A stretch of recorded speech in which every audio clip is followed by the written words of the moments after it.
Rameswaram cafe குண்டுவெடிப்பு வழக்கில் மத்திய இணையமைச்சர் சர்ச்சைக்குரிய வகையில் கருத்தை தெரிவித்திருந்தார். இந்த நிலையில் மன்னிப்பு கோரினால் ஏற்கப்படுமா என்ற கேள்வி முன்வைக்கப்படுகிறது. அண்மை செய்தியாக தற்போது நாம் பார்த்துக் கொண்டிருக்கிறோம்.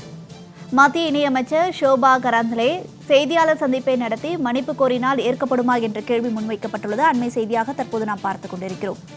விரிவான விவரங்களுடன் செய்தியாளர் மகேஸ்வரி இணைப்பில் இருக்கிறார். விவரங்களை கேட்டறியலாம். வணக்கம் மகேஸ்வரி, இது குறித்தான விவரங்களை பதிவிடுங்க. பெங்களூருவில் இருக்கக்கூடிய ராமேஸ்வரம் கெஃபேயில் நடந்த குண்டுவெடிப்பு சம்பவத்திற்கு தமிழகத்தைச் சேர்ந்த நபர்தான் காரணம் என மத்திய இணையமைச்சர் ஷோபா கரந்தலே பேசியது சர்ச்சையை ஏற்படுத்தியது. இது தொடர்பாக அளிக்கப்பட்ட புகாரின் பேரில் இரு பிரிவினரிடையே கழகத்தை தூண்டுதல் உள்ளிட்ட 4 பிரிவுகளின் கீழ் ஷோபா கரந்தலே மீது வழக்கு பதிவு என்பது சொல்லப்பட்டது. இந்த வழக்கை ரத்து செய்ய வேண்டும் என்ற ஒரு கோரிக்கையை முன்னிறுத்திதான் ஷோபா சார்பில் சென்னை உயர்நீதிமன்றத்தில் மனு ஒன்று தாக்கல் செய்யப்பட்டது. இந்த மனு என்பது இன்றைய தினம் நீதியரசர் ஜி ஜெயச்சந்திரன் அவர்கள் மீது விசாரணைக்கு எடுத்துக் கொள்ளப்பட்டது. அப்போது மனுதாரர் தரப்பில் ஆஜரான வழக்கறிஞர்கள் ஆஜராகி வாதங்களை முன்வைக்கும் போது எந்த விதமான உள்நோக்கமும் இல்லாமல் இருக்கின்ற கருத்தை தெரிவித்ததாகவும்